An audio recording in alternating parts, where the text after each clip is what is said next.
نماز کے بعد کے اذکار کے متعلق، نماز کا سلام پھیرتے ہی نماز ختم ہو جاتی ہے. اس کے بعد سب سے پہلے کہنا چاہیے اللہ اکبر ایک بار، اور تھوڑا سا بلند آواز سے، جس سے پتہ چلے کہ نماز پڑھ لی ہے.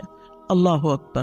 ابن عباس کہتے ہیں میں نبی صلی اللہ علیہ وسلم کی نماز کے مکمل ہونے کو تکبیر کی وجہ سے سمجھ جاتا تھا. یعنی مثلا کوئی نفل پڑھ رہا ہے تو آپ کو نہیں پتہ چلتا کہ پڑھ چکا ہے یا نہیں، لیکن اگر اس نے بلند آواز سے کہہ دیا اللہ اکبر تو پتہ چل گیا کہ ہاں اس کی نماز مکمل ہو گئی ہے. کیوں اللہ اکبر کہیں؟ کہ اللہ ہر چیز سے بڑا. آپ دیکھیں ہم نے نماز کا آغاز کس سے کیا تھا؟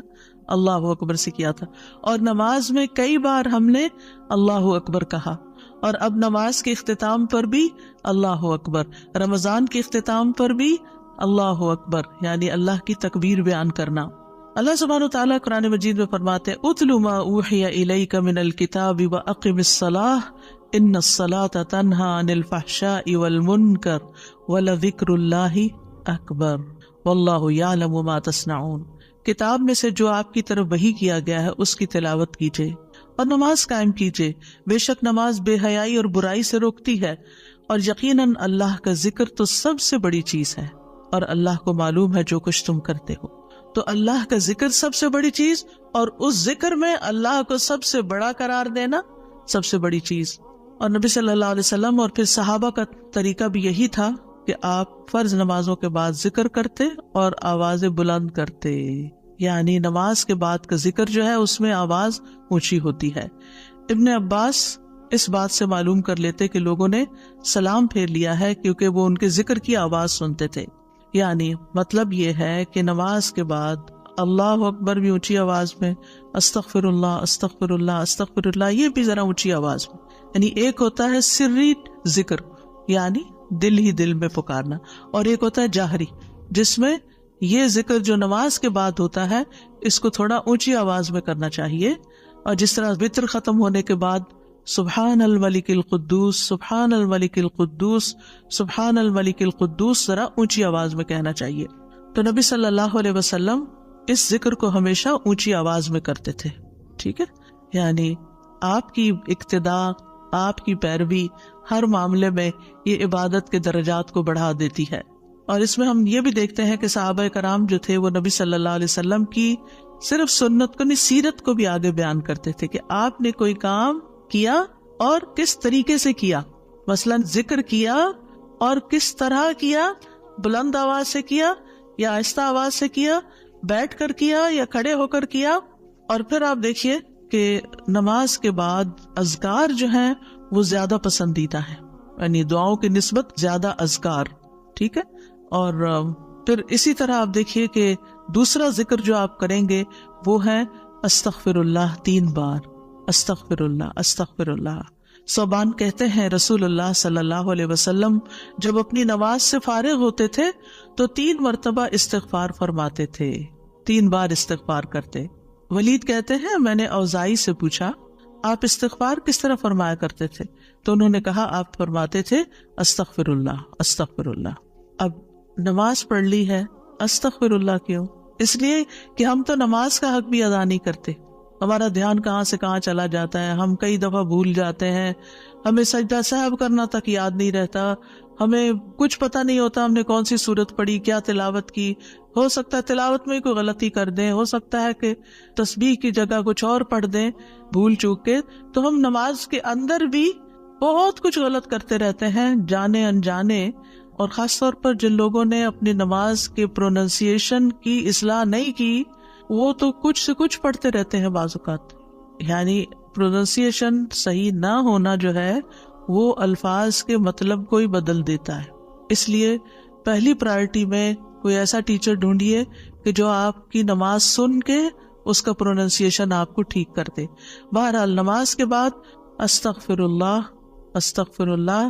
اور ایک اور چیز، نماز پڑھنے کے بعد انسان کو ایک فیلنگ ہوتی ہے کہ میں نے کچھ کیا ہے، لیکن جب انسان استغفر اللہ کہتا ہے تو اس میں عاجزی کا اظہار ہوتا ہے کہ اللہ تیرا حق ادا نہیں کیا، مجھے ابھی بھی گناہوں کی بخشش کی ضرورت ہے. اور آپ دیکھیے کہ یہ الفاظ نبی صلی اللہ علیہ وسلم ادا کرتے تھے جن کے اگلے پچھلے سارے گناہ معاف کر دیے گئے تھے. تو جو شخص نماز کے بعد استغفار پڑھتا ہے وہ اپنی نمازوں پر کبھی فخر غرور تکبر نہیں کر سکتا. کہ میں بڑا نمازی ہوں، میں بڑا پرہیزگار ہوں، میں بڑا عبادت گزار ہوں. نہیں، وہ یہ دیکھے گا کہ میں نے حق ادا نہیں کیا، میرے سے جو کمی کوتاہی ہوئی ہے اللہ تعالیٰ اس کو معاف کر دے. جو چیز مکمل طور پر ادا کرنی چاہیے تھی اس کو اس طرح نہیں ادا کیا، کچھ نہ کچھ کوتاہی واقع ہو گئی، تو اس بخشش کے طلب کرنے سے اللہ تعالیٰ کوتاہی سے درگزر فرما دے گا انشاءاللہ. اور ویسے بھی استغفار کرنے سے نقص یا کمی کوتاہی جو ہے اس کا ازالہ ہوتا ہے ہماری عام روزمرہ زندگی میں بھی. تیسرا ذکر، اب آپ دیکھ رہے ہیں یہ ذکر ہے، اللہ اکبر بھی ذکر ہے، استغفر اللہ بھی ذکر ہے، اور تیسرا یہ بھی ذکر ہے، اللہم انت السلام ومنک السلام تبارکت ذل جلال والاکرام. اے اللہ تو سراپا سلامتی ہے اور تجھی سے سلامتی حاصل ہوتی ہے، تو بڑی برکتوں والا ہے اے جلال و اکرام والے. یعنی استغفار کے بعد پھر فوراً بعد اللہ تعالیٰ کی تعریف اور یہ ذکر. السلام جو ہے یہ اللہ تعالیٰ کے ناموں میں سے ایک نام ہے، جس کا مطلب یہ ہے کہ اللہ تعالیٰ ہر طرح کی آفات سے، عیبوں سے، ہر طرح کے نقص سے سلامت ہے. کوئی چیز اس کو نقصان نہیں دے سکتی، نہ لوگوں کی باتیں جو اللہ تعالیٰ کے خلاف کرتے ہیں، یا لوگوں کے گمان، یا لوگوں کی نافرمانیاں اور گناہ اور عبادت نہ کرنا، اللہ کا حکم نہ ماننا. اللہ تعالیٰ کو کوئی چیز نقصان نہیں دیتی، وہ سلامت ہے، اس کو کسی کی ضرورت ہی نہیں ہے. یہ جو کچھ ہم کرتے ہیں، ذکر ہو، عبادت ہو، یہ اپنے ہی فائدے کے لیے کرتے ہیں، اللہ تعالیٰ پر کچھ احسان نہیں ہے. تو ہم یہ کہتے ہیں اللہم انت السلام، کہ اللہ تعالیٰ آپ سراسر سلامتی ہیں اور آپ کا ہر فعل جو ہے وہ ظلم سے سلامت ہے، پاک ہے، ہر شر سے پاک ہے. آپ کی تقدیر، آپ کے فیصلے، ہر چیز سلامتی پر مبنی ہے. ومنک السلام، سلامتی تیری ہی طرف سے آتی ہے، یعنی تو ہی سلامتی دیتا ہے یا تو ہی سلامتی کو روک لیتا ہے. سلامتی کا مالک بھی تو ہی ہے، تو سلامت رکھے تو ہم سلامت ہیں. تو یہ تعلق اللہ تعالیٰ سے انسان اپنا ظاہر کرتا ہے، انسان اپنے رب کے بارے میں کیا سمجھتا ہے. تبارکتا، تبارکتا کا لفظ برکت سے ہے، جس کا مطلب ہوتا ہے کثرت سے کسی چیز کا بڑھنا اور قائم رہنا، یعنی تیری خیرات و برکات بہت زیادہ ہیں. ذل جلال والاکرام، اے عزت اور جلال والے. جلال کا مطلب ہے عظمت، بڑائی، اور اکرام کا مطلب ہے احسان. یعنی تو اپنے بندوں کو عزت و اکرام دیتا ہے، اپنے رسولوں کو، اپنے انبیاء کو اور اپنے صالح بندوں کو تو ہی عزت اور اکرام اور برکتیں عطا کرتا ہے. ساری نعمتیں تیری ہی طرف سے ہیں. اور یہ کتنا خوبصورت ذکر ہے جو ہم ہر نماز کے بعد کرتے ہیں، یا جو نہیں کر رہے انہیں لازماً کرنا چاہیے، کہ اللہ سبحانہ وتعالیٰ سے ہم اپنے اچھے گمان کا اظہار کرتے ہیں اور ایک طرح سے انڈائریکٹلی سلامتی اور برکت طلب بھی کرتے ہیں. آپ دیکھیے عموماً ہم جب کسی چیز کے اندر فائدہ دیکھتے ہیں تو ہم خیر اس سے وابستہ کر لیتے ہیں، یہ ہے تو کام ہوگا، یہ نہیں تو کام ہی نہیں ہوگا. مثلاً آپ کوئی قلم خریدتے ہیں اور اس سے لکھنا شروع کرتے ہیں اور آپ کو اچھا لگتا ہے، یا آپ اس سے جو لکھنا چاہتے تھے آرٹیکل یا کوئی چیز یا نوٹس اپنے تو بڑے اچھے لکھ پاتے ہیں، تو آپ کہنے لگتے ہیں یہ قلم بڑا مبارک ہے. ٹھیک ہے بھائی، قلم اچھا ہے، فائدہ دے رہا ہے آپ کو، لیکن اصل تو اللہ نے آپ کے لیے یہ وسیلہ بنایا کہ اس نے آپ تک یہ پہنچایا. تو اصل برکت اور خیر اور سلامتی کا منبع اللہ رب العزت کی ذات ہے. چیزوں کے ساتھ مت چمٹ جائیے اور ان پر اتنے ڈیپینڈنٹ نہ ہو جائے کہ اللہ کو بھول جائیں اور اللہ تعالیٰ کی نعمت اور اللہ تعالیٰ کا احسان یاد نہ کریں. تو اس لیے ہر نماز کے بعد ہم اس بات کا اقرار کرتے ہیں کہ ساری برکتیں تیری ذات سے ہیں یا رب، ساری سلامتی تیری طرف سے ہے یا رب، عزت اور اکرام تیری ہی طرف سے ہے یا رب، تو ہی جس کو چاہے اس پر احسان فرماتا ہے، لہٰذا ہم یہ سب کچھ تجھ سے ہی طلب کرتے ہیں. پھر آپ دیکھیے چوتھا ذکر ہے لا الہ الا اللہ وحدہ لا شریک لہ لہ الملک ولہ الحمد وہو علی کل شیء قدیر. یہ بھی آپ 3 بار پڑھ سکتے ہیں، یہ بھی ذکر ہے، یعنی 3 مرتبہ اللہ تعالیٰ کی توحید کا اقرار. مغیرہ بن شعبہ جو وحی کے کاتب تھے ان سے مروی ہے کہ معاویہ رضی اللہ عنہ نے مغیرہ کو لکھا کہ کوئی حدیث جو آپ نے رسول اللہ صلی اللہ علیہ وسلم سے سنی ہو وہ مجھے لکھ کر بھیجیں. راوی کہتے ہیں کہ مغیرہ رضی اللہ عنہ نے انہیں لکھا کہ میں نے آپ صلی اللہ علیہ وسلم سے سنا ہے آپ اپنی نماز سے فارغ ہونے کے بعد 3 مرتبہ یہ پڑھا کرتے تھے لا الہ الا اللہ وحدہ لا شریک لہ لہ الملک ولہ الحمد وہو علی کل شیء قدیر. سب سے پہلے توحید کا اقرار کہ اللہ ایک ہے، وہی الہ ہے، وہی خالق ہے، مالک ہے، رب ہے، معبود ہے. پھر اس بات کا انکار کہ کوئی اس کا شریک ہو، لا شریک لہ. اور پھر لہ الملک، بادشاہت بھی اسی کی ہے، معبود بھی وہی ہے، بادشاہ بھی وہی ہے، اور ایسا بادشاہ ہے وَلَهُ الْحَمْدُ کہ اس کی تعریف ہے. دنیا کے بادشاہوں کا حشر ہوتا دیکھا ہے آپ نے، ان کے ساتھ کیا کیا جاتا ہے. لیکن اللہ سبحانہ وتعالیٰ کی بادشاہت پر کوئی آنچ نہیں آتی، کوئی اس کو ہلا نہیں سکتا، کوئی اس کو نقصان نہیں دے سکتا، کوئی اس پر باتیں نہیں بنا سکتا، کوئی اس کا نقص نہیں نکال سکتا کہ اللہ تعالیٰ نے آسمان میں یہ کیا چیز بنا دی، زمین میں کیا بنا دی. نہیں، وَلَهُ الْحَمْدُ، اسی کی ہے تعریف.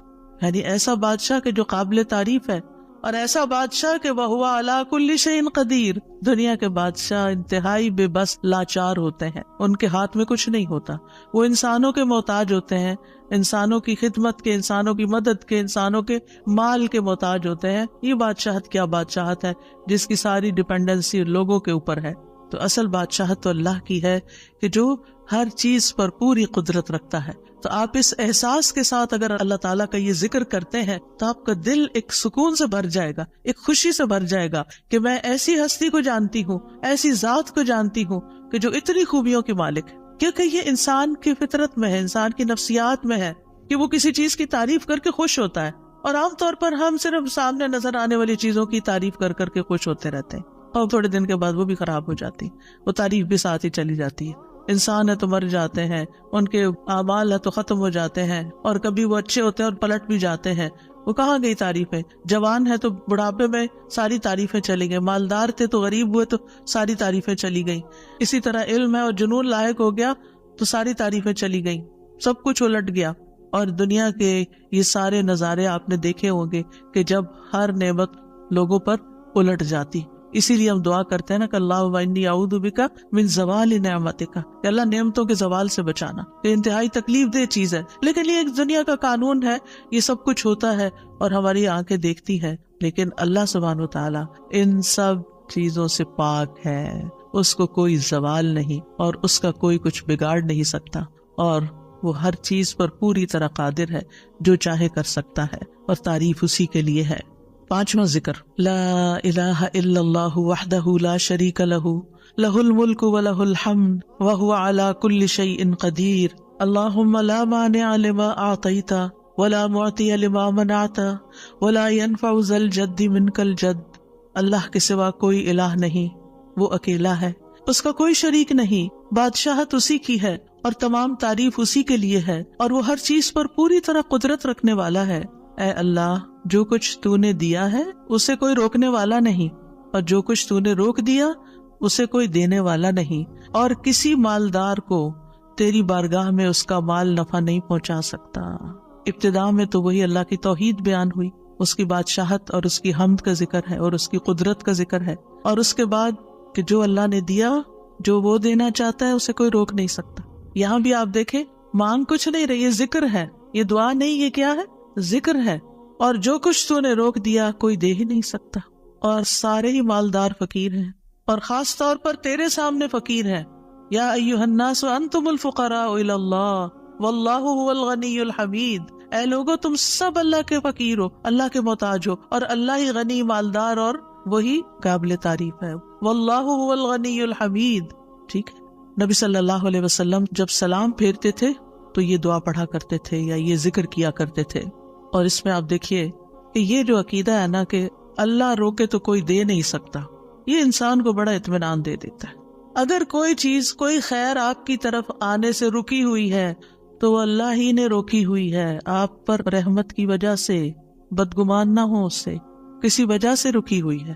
آپ کسی کی کوئی اچھی چیز دیکھتے ہیں، کسی کا مینشن دیکھتے ہیں تو سوچتے ہیں کتنا خوش قسمت ہے، کتنے بڑے گھر میں رہتا ہے. کسی کے پاس فراری دیکھتے ہیں تو آپ کہتے ہیں واہ کتنا خوش قسمت ہے. لیکن آپ کو نہیں پتا کہ یہی چیزیں اس کے لیے کتنی بڑی آزمائش بنی ہوئی ہیں، آپ نہیں جانتے. اور اگر اللہ نے آپ کو نہیں دی تو آپ کو بہت سے شر سے محفوظ رکھا ہوا. تو اللہ کا روکنا بھی خیر کا باعث ہوتا ہے. یہ سبق پکا کر لیں کہ جب اللہ تعالیٰ کوئی چیز نہیں دیتا یا دیر سے دیتا ہے یا روک لیتا ہے اور کوئی چارہ نہیں ہوتا، آپ کہتے ہیں میری کوئی دعا قبول نہیں ہو رہی، میرا کوئی طریقہ کام نہیں آ رہا، تو اس میں بھی کوئی خیر ہوتی ہے. کیونکہ جو اللہ نے مقدر میں لکھا ہے وہ پہنچ کے رہے گا. کوئی روک نہیں سکتا جو تو دے، اور کوئی دے نہیں سکتا جو تو روک لے. اور جسے اللہ نے آپ کے مقدر میں لکھا ہے وہ آپ تک آئے گا ہی آئے گا. سورۃ فاطر میں اللہ تعالیٰ فرماتے ہیں ما یفتح اللہ للناس من رحمت فلا ممسک لها وما یمسک فلا مرسل له من بعدہ وہو العزیز الحکیم. جو کچھ اللہ لوگوں کے لیے رحمت میں سے کھول دے اسے کوئی بند کرنے والا نہیں، اور جو وہ بند کر دے اس کے بعد اسے کوئی کھولنے والا نہیں. حدیث میں آتا ہے ما اصابک لم یکن لیخطئک وان ما اخطأک لم یکن لیصیبک.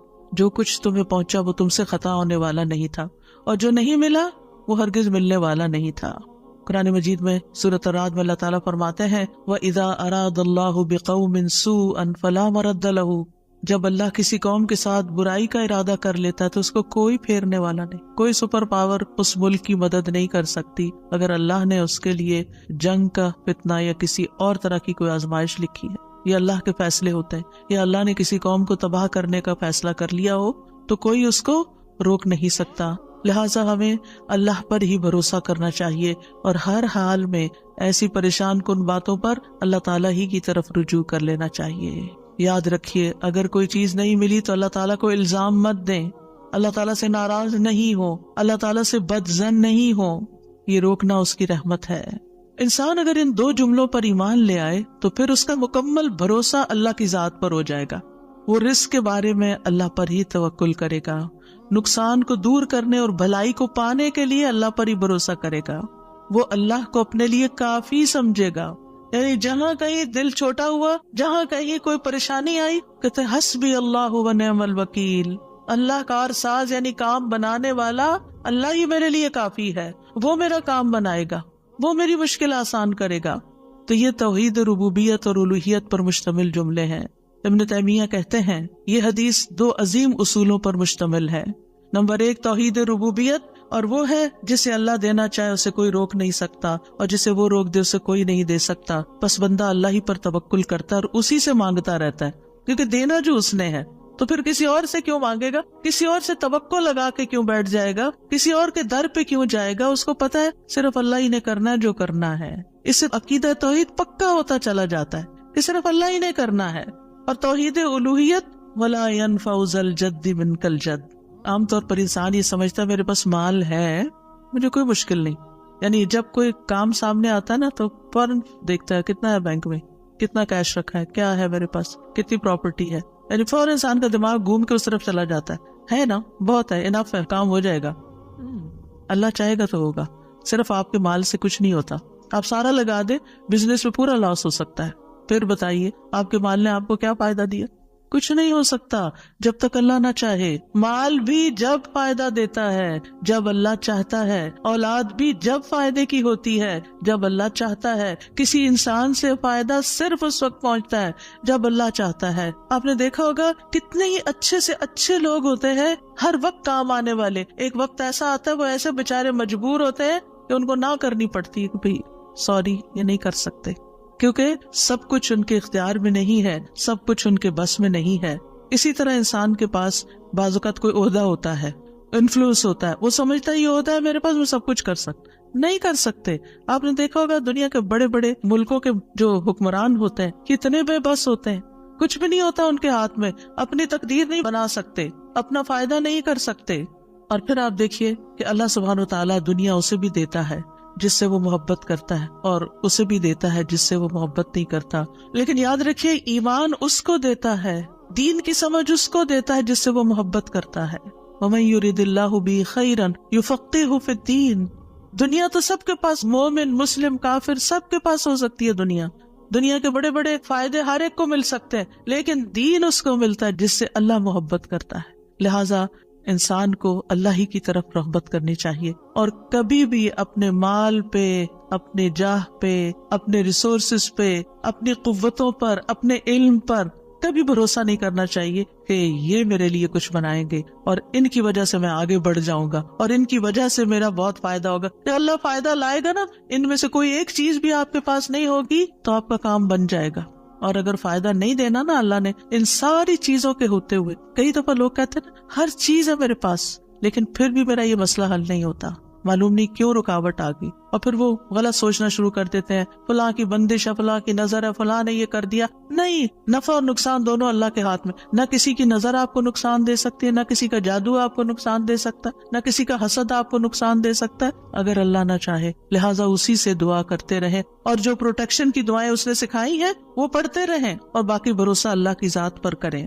پھر چھٹا ذکر ہے لا الہ الا اللہ وحدہ لا شریک لہ لہ الملک ولہ الحمد وہو علی کل شیء قدیر لا حول ولا قوة الا باللہ لا الہ الا اللہ ولا نعبد الا ایاہ لہ النعمۃ ولہ الفضل ولہ الثناء الحسن لا الہ الا اللہ مخلصین لہ الدین ولو کرہ الکافرون۔ اللہ کے سوا کوئی الہ نہیں، وہ اکیلا ہے، اس کا کوئی شریک نہیں، بادشاہت اسی کی ہے اور تمام تعریف اسی کے لیے ہے، اور وہ ہر چیز پر پوری طرح قدرت رکھنے والا ہے، اور گناہ سے بچنے کی طاقت اور نیکی کرنے کی طاقت اللہ کے سوا کوئی دینے والا نہیں، اللہ کے سوا کوئی الہ نہیں۔ ہم صرف اسی کی عبادت کرتے ہیں، اسی کی ساری نعمتیں ہیں، اسی کا سارا فضل ہے، اور اسی کے لیے خوبصورت تعریف ہے۔ اللہ کے سوا کوئی الہ نہیں، ہم اسی کے لیے دین میں اخلاص رکھنے والے ہیں، اگرچہ کافر ناپسند کریں۔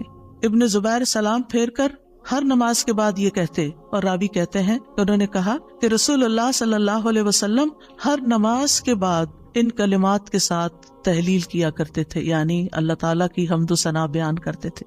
یہ بھی کیا ہے نماز کے بعد کا ذکر، اور اس میں آپ دیکھیے لا الہ الا اللہ وحدہ کے علاوہ لا حول ولا قوة الا باللہ، لا حول ولا قوة الا باللہ، کہ کوئی پھیرنے کی قوت یعنی کسی برائی کو نقصان کو دور کرنے کی، اور اسی طرح کوئی فائدہ حاصل کرنے کی قوت اللہ ہی کے پاس ہے، کسی گناہ سے دور ہونے اور کسی نیکی کے کرنے کی ہمت طاقت اللہ ہی کے پاس ہے۔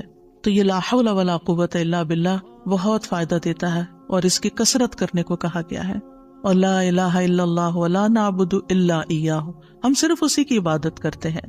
لہ النعمت ولہ الفضل ولہ الثناء الحسن، نعمت بھی اور فضل بھی اور اچھی تعریف سب اللہ ہی کے لیے ہے، اور ہم مخلص ہو کر اللہ کی عبادت کرتے ہیں، مخلصین لہ الدین لا الہ الا اللہ ولو کرہ الکافرون، اگرچہ کافر ناپسند کریں، ان کو ہماری توحید اچھی نہ لگے، لیکن پھر بھی ہم صرف ایک اللہ ہی کو مانتے ہیں۔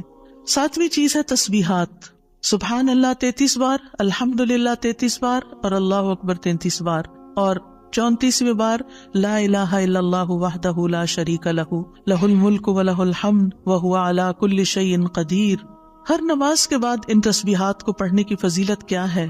ابو ہریرہ کہتے ہیں رسول اللہ صلی اللہ علیہ وسلم نے فرمایا، جس آدمی نے ہر نماز کے بعد 33 مرتبہ سبحان اللہ، 33 مرتبہ الحمدللہ اور 33 مرتبہ اللہ اکبر کہا تو یہ 99 کلمات ہو گئے، اور 100 کا عدد پورے کرنے کے لیے لا الہ الا اللہ وحدہ لا شریک لہ یہ ذکر کر لیا تو اس کے سارے گناہ معاف کر دیے جائیں گے، چاہے وہ سمندر کی جھاگ کے برابر ہو۔ یعنی 100 کا عدد پورا کرنے کے لیے کیا پڑھنا ہے؟ لا الہ الا اللہ وحدہ لا شریک لہ لہ الملک ولہ الحمد وہو علی کل شیء قدیر۔ رسول اللہ صلی اللہ علیہ وسلم نے فرمایا ہر نماز کے بعد کچھ ایسے اذکار ہیں جن کو پڑھنے والا یا جن کو کرنے والا کبھی محروم نہیں ہوتا، جن میں سے سبحان اللہ 33 بار، الحمدللہ 33 بار اور 34 بار اللہ اکبر، یعنی اگر لا الہ الا اللہ پورا نہیں پڑھ سکتے تو اللہ اکبر کو 34 بار کر کے 100 کی گنتی پوری کر لیں۔ پھر اسی طرح رسول اللہ صلی اللہ علیہ وسلم کے پاس کچھ فقیر صحابہ حاضر ہوئے، کہا کہ امیر لوگ بلند درجات اور ہمیشہ رہنے والی جنت حاصل کر چکے، حالانکہ جس طرح ہم نماز پڑھتے ہیں وہ بھی پڑھتے ہیں، جیسے ہم روزے رکھتے ہیں وہ بھی رکھتے ہیں، لیکن مال و دولت کی وجہ سے انہیں ہم پر فضیلت حاصل ہے۔ اس کی وجہ یہ کہ وہ حج کرتے ہیں، عمرہ کرتے ہیں، جہاد کرتے ہیں، صدقے دیتے ہیں، اور ہم محتاجی کی وجہ سے یہ کام نہیں کر سکتے۔ آپ نے فرمایا کیا میں تمہیں ایک ایسا عمل نہ بتا دوں اگر تم اس کی پابندی کرو گے تو جو لوگ تم سے آگے بڑھ چکے ہیں تم انہیں پالو گے اور تمہارے مرتبے تک کوئی نہیں پہنچ سکتا، اور تم اپنے سامنے موجود لوگوں میں سب سے بہتر ہو جاؤ گے سوائے ان کے جو یہی عمل شروع کر دیں۔ ہر نماز کے بعد 33 بار سبحان اللہ، 33 بار الحمدللہ، 33 بار اللہ اکبر، اور پھر 34ویں بار تو وہ ذکر آپ کو بتا ہی دیا گیا۔ اور اگر آپ 33 بار نہ پڑھ سکیں تو 10 بار سبحان اللہ، 10 بار الحمدللہ اور 10 بار اللہ اکبر پڑھ لیا کریں۔ یعنی اگر جلدی ہے تو پھر 10 بار بھی پڑھ سکتے ہیں. نبی صلی اللہ علیہ وسلم نے فرمایا 2 عمل ایسے ہیں اگر کوئی مسلمان بندہ ان کی پابندی کر لے تو جنت میں داخل ہوگا، اور وہ بہت آسان ہے مگر ان پر عمل کرنے والے بڑے کم ہیں. وہ کیا ہیں؟ ہر نماز کے بعد 10 بار سبحان اللہ، 10 بار الحمدللہ، 10 بار اللہ اکبر. فرمایا زبان کی ادائیگی کے اعتبار سے تو 150 بار ہیں، یعنی 5 نمازوں میں 10 بار، اور ترازو میں 1500 ہوں گے. اور جب سونے لگے تو 34 بار اللہ اکبر، 33 بار الحمدللہ اور 33 بار سبحان اللہ کہے. زبانی طور پر تو یہ 100 ہے مگر میزان میں یہ تسبیحات 1000 ہوں گی. اور وہ کہتے ہیں یقیناً میں نے رسول اللہ صلی اللہ علیہ وسلم کو دیکھا، آپ انہیں اپنے ہاتھ سے شمار کرتے تھے. اور پھر کہتے ہیں دائیں ہاتھ سے، تو کرنے کا طریقہ کیا ہے؟ 3 دفعہ اوپر کو جائیے سبحان اللہ سبحان اللہ سبحان اللہ، اور 3 دفعہ نیچے کو آ جائیے سبحان اللہ سبحان اللہ سبحان اللہ. ایک انگلی پہ 6 بار ہو گیا. تو آپ کی 5 انگلیاں، تو 5 کو 6 دفعہ ضرب دیں تو کیا ہوتا ہے؟ 30، اور 3 دفعہ اور پڑھ لیں. اور اگر 34 ہے تو ایک اور پڑھ لیں. تو اس طرح ایک ہی ہاتھ پر، دائیں ہاتھ پر یہ تسبیحات آسانی سے پڑھی جا سکتی ہیں، کیونکہ ہاتھ سے تسبیح کرنا زیادہ پسندیدہ ہے. حضرت عبداللہ بن عمر کہتے ہیں میں نے رسول اللہ صلی اللہ علیہ وسلم کو دیکھا، آپ داہنے ہاتھ کی انگلیوں پر تسبیح کو شمار کرتے تھے، اور آپ نے صحابیات کو حکم دیا تھا کہ وہ اللہ کی تکبیر، تقدیس، تحلیل کی پابندی اختیار کریں اور اپنی انگلیوں پر شمار کریں، کیونکہ ان سے سوال ہوگا اور یہ بلوائی جائیں گی. قیامت کے دن ہاتھ بولیں گے، تو اگر ان پہ تسبیح آپ پڑھتے ہیں تو یہ بول کے بتائیں گے ہم تو اللہ کا ذکر کرتے رہے. 8ویں چیز ہے آیت الکرسی. اللہ لا الہ الا هو الحی القیوم لا تأخذه سنة ولا نوم له ما في السماوات وما في الأرض من ذا الذي يشفع عنده إلا بإذنه يعلم ما بين أيديهم وما خلفهم ولا يحيطون بشيء من علمه إلا بما شاء وسع كرسيه السماوات والأرض ولا يؤوده حفظهما وهو العلي العظيم. پورا اللہ کا تعارف ہے. اللہ وہ ہے کہ اس کے سوا کوئی معبود نہیں، وہ زندہ ہے، ہر چیز کو قائم رکھنے والا ہے، نہ اسے کچھ اونگ پکڑتی ہے اور نہ کوئی نیند. اسی کا ہے جو کچھ آسمانوں میں ہے اور جو کچھ زمین میں ہے. کون ہے جو اس کے پاس اس کی اجازت کے بغیر سفارش کرے؟ وہ جانتا ہے جو کچھ ان کے سامنے اور جو کچھ ان کے پیچھے ہے، اور وہ اس کے علم میں سے کسی چیز کا احاطہ نہیں کر سکتے مگر جتنا وہ چاہے. اس کی کرسی آسمان اور زمین کو سمائے ہوئے ہے، اور اسے ان دونوں کی حفاظت یعنی آسمان اور زمین کی حفاظت تھکاتی نہیں، اور وہی سب سے بلند، سب سے بڑا ہے. ہر نماز کے بعد آیت الکرسی پڑھنے کی فضیلت یہ ہے کہ جو شخص نماز کے بعد اس کو پڑھ لیتا ہے اور اس نماز کے بعد اس کی ڈیتھ ہو جاتی ہے تو فرمایا اس کو موت کے علاوہ کوئی چیز جنت میں جانے سے نہیں روک سکتی. مر گیا تو سیدھا جنت میں. یہ قرآن مجید کی سب سے افضل آیت ہے. ابو ذر غفاری کہتے ہیں میں مسجد حرام میں داخل ہوا اور رسول اللہ صلی اللہ علیہ وسلم کو اکیلے دیکھ کر آپ کے پاس آ کے بیٹھ گیا. میں نے کہا یا رسول اللہ صلی اللہ علیہ وسلم کون سی آیت افضل ہے جو آپ پہ نازل ہوئی؟ آپ نے فرمایا آیت الکرسی. کرسی کے مقابلے میں 7 آسمان اس طرح ہیں جیسے بیابان زمین میں کوئی چھلا گرا پڑا ہو، اور پھر کرسی کے مقابلے میں عرش کا حجم اتنا ہے جیسے اس چھلے کے مقابلے میں بیابان کا وجود. اور یہ قرآن مجید کی سب سے عظیم آیت بھی ہے. ابی ابن کعب سے روایت ہے ایک مرتبہ نبی صلی اللہ علیہ وسلم نے ان سے پوچھا اللہ کی کتاب میں سب سے عظیم آیت کون سی ہے؟ انہوں نے کہا اللہ اور اس کا رسول ہی زیادہ جانتے ہیں. آپ نے یہ سوال کئی مرتبہ دہرایا تو ابی ابن کعب نے کہا آیت الکرسی. یہ سن کر آپ نے فرمایا ابو المنذر تمہیں تمہارا علم مبارک ہو. اس ذات کی قسم جس کے ہاتھ میں میری جان ہے، عرش کے پائے کے پاس یہ اللہ بادشاہ کی پاکیزگی بیان کرتی ہوگی. اس کی ایک زبان اور 2 ہونٹ ہوں گے، یعنی جو لوگ اس پڑھیں گے وہ ان کے حق میں ایک طرح سے گواہ ہوگی. 9ویں چیز جو نماز کے بعد پڑھنی چاہیے وہ ہے معوذات. سورۃ الاخلاص، سورۃ الفلق، سورۃ الناس.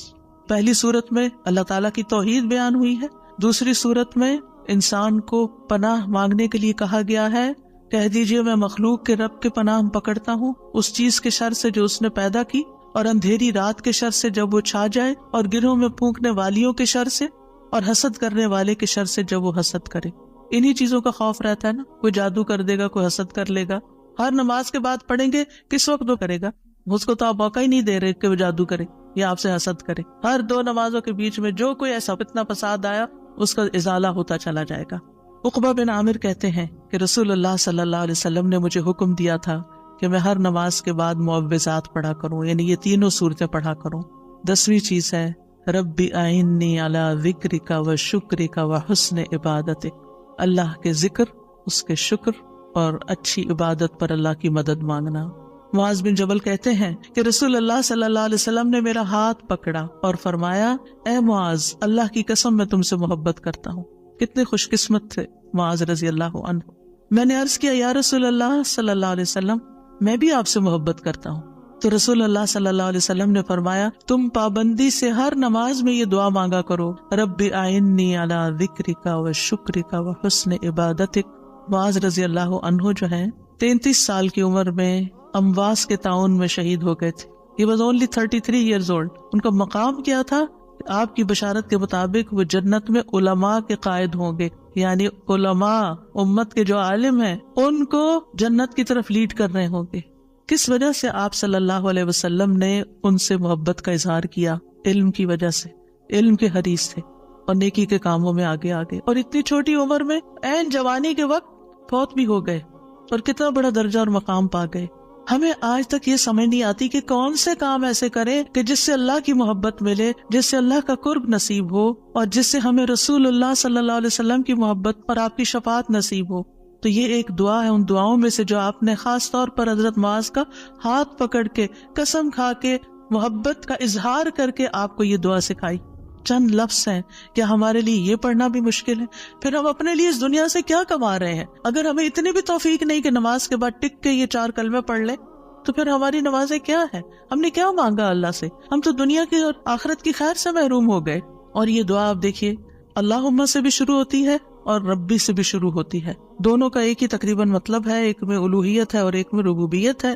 یعنی میں اللہ سے درخواست کرتا ہوں کہ اے اللہ، مجھے اپنے ذکر پر، اور ذکر میں قرآن، نماز، تحلیل، تسبیح، استغفار، درود، سب چیزیں شامل ہیں، اللہ مجھے توفیق دے۔ اور پھر وہ شکر کی بھی توفیق دے۔ اور آپ دیکھیے کہ جب ہم دعا مانگتے ہیں نا کہ اللہم اعنی علی ذکرک، تو مطلب یہ ہے کہ ہماری زبان جو ہے وہ آپ کی اطاعت کرتی رہے، وہ کلمات بولتی رہے جس سے آپ کا ذکر ہوتا رہے۔ یعنی ایک تو ہے یہ مسنون اذکار ان کا پڑھنا، اور ایک یہ ہے کہ اللہ تعالیٰ کی نعمتوں کا ذکر کرنا، اللہ تعالیٰ کے احسانات کا ذکر کرنا، اللہ تعالیٰ کی قدرت کی نشانیوں کا ذکر کرنا، اللہ کے فضل کا ذکر کرنا۔ وَأَمَّا بِنِعْمَةِ رَبِّكَ فَحَدِّثْ، یہ بھی ذکر ہے۔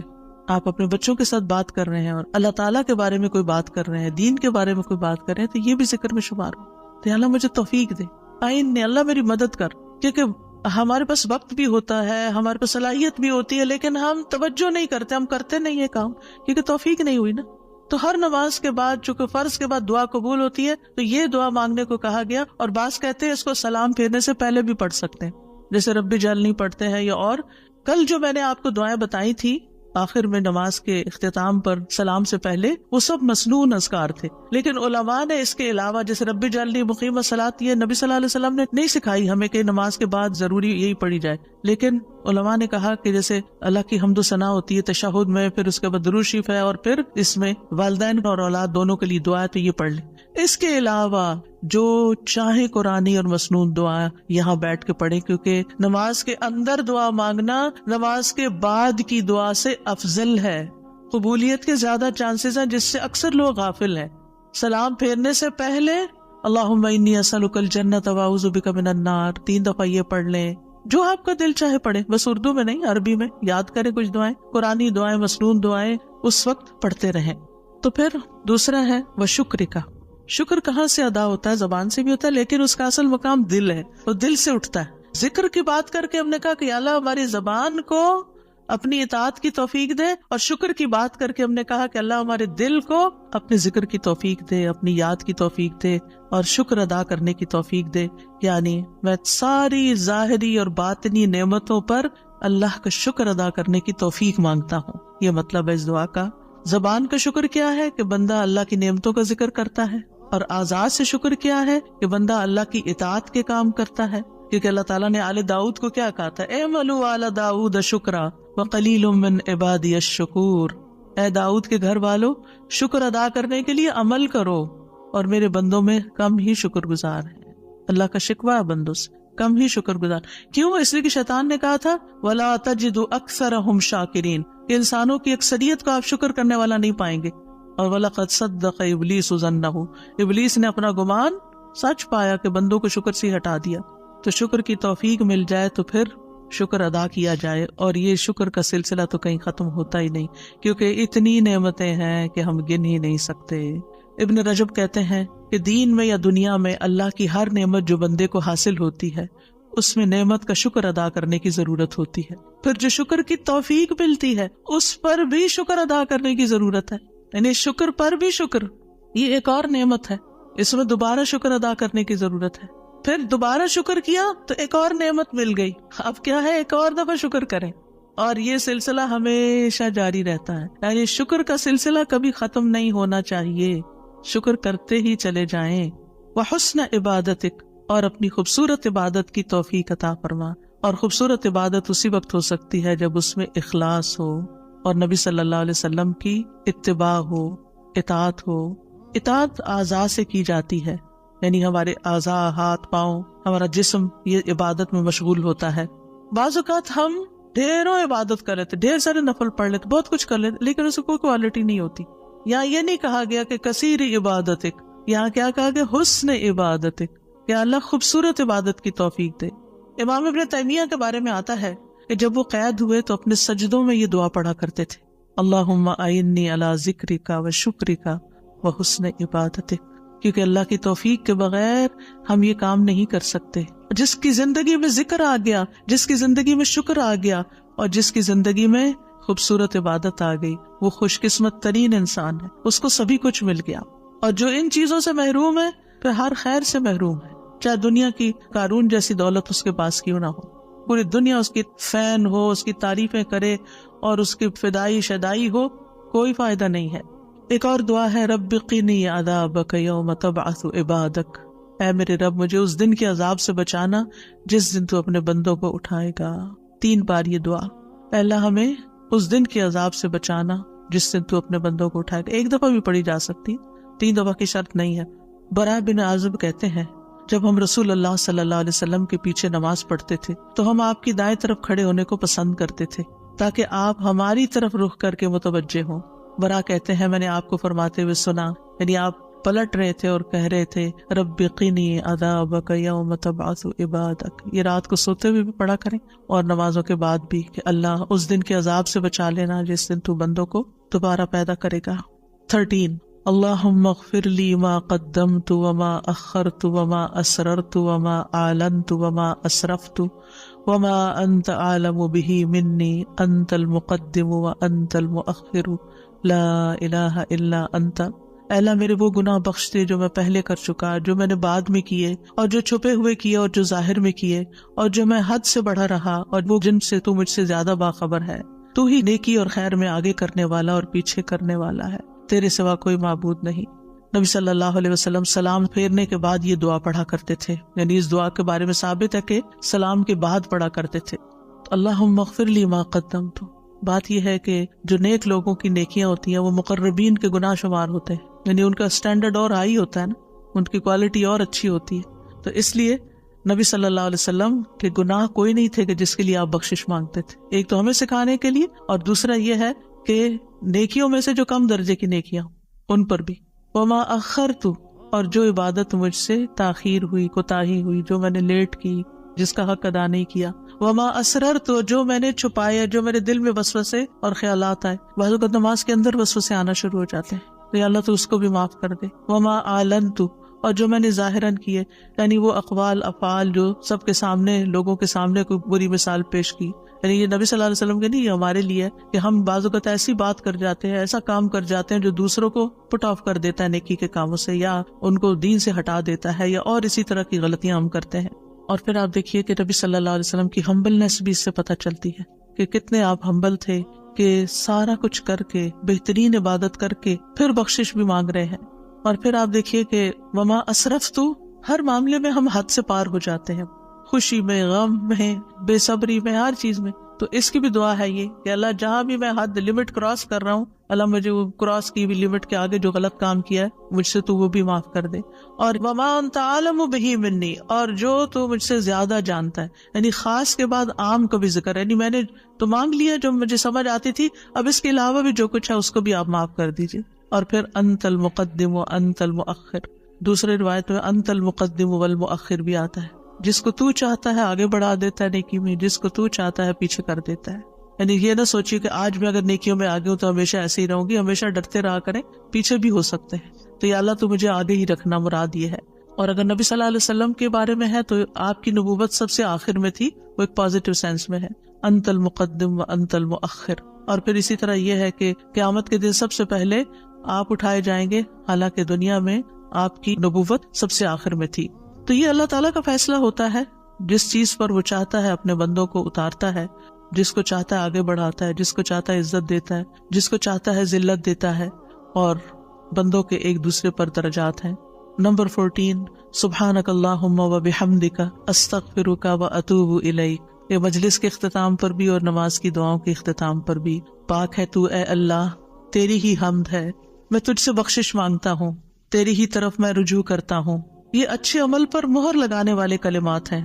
حضرت عائشہ سے روایت ہے کہ رسول اللہ صلی اللہ علیہ وسلم جب کسی مجلس میں بیٹھتے یا نماز پڑھتے یا کچھ کلمات پڑھتے، حضرت عائشہ نے ان کے بارے میں پوچھا تو آپ نے فرمایا اگر کسی شخص نے اس مجلس میں اچھی باتیں کی ہوں گی تو یہ کلمات قیامت تک ان باتوں کے لیے مہر بن جائیں گے، اور اگر اس نے اس مجلس میں کوئی فضول بات کی ہے تو یہ اس کے لیے کفارہ بن جائیں گے. اور اس کے دیگر روایات بھی ہیں، یعنی دیگر طرق بھی ہیں اس دعا کے. اور پھر ایک اور دعا، رب اغفر لی وتب علی انک انت التواب الغفور. اے اللہ تو مجھے بخش دے اور میری توبہ قبول کر، بے شک تو بہت توبہ قبول کرنے والا، بہت بخشش فرمانے والا ہے. فجر اور مغرب کی نماز کے بعد کا خاص ذکر لا الہ الا اللہ وحدہ لا شریک لہ لہ الملک ولہ الحمد یحیی ویمیت وہو علی کل شیء قدیر.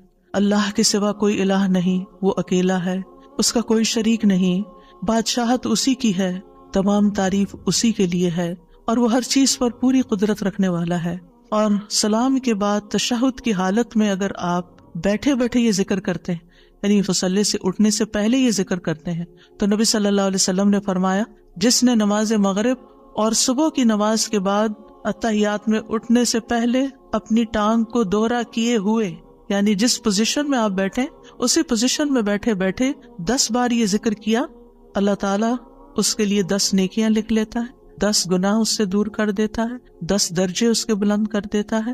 اس کے لیے ہر بری چیز سے حفاظت، شیطان مردود سے پناہ دینے والے یہ کلمات ہوتے ہیں. کوئی گناہ سوائے شرک کے اس کو نہیں پہنچتا، اور یہ اس روز عمل میں سب لوگوں سے افضل ہوتا ہے. یعنی صبح کے وقت اگر کوئی یہ پڑھ کے اٹھتا ہے مصلی سے تو یہ سب لوگوں سے افضل ہوتا ہے، سوائے اس شخص کے جس نے اس کے برابر یا اس سے زیادہ ان کلمات کو پڑھا ہو. اور ایک اور روایت میں ہے جو یہ 10 مرتبہ مغرب کے بعد پڑھے گا، اللہ اس کی حفاظت کے لیے اسلحہ بردار فرشتے بھیجے گا جو اس کی صبح تک شیطان سے حفاظت کریں گے. اللہ تعالیٰ سے دعا ہے کہ اللہ تعالیٰ ہمارے ان اعمال کو قبول کرے اور ہمیں اس ذکر کی توفیق دے. میں یہ پڑھتے ہوئے سوچ رہی تھی کہ جو شخص یہ ساری دعائیں پڑھے نماز کے بعد، اس کے پاس فضول کام کرنے کا کون سا وقت باقی بچے گا.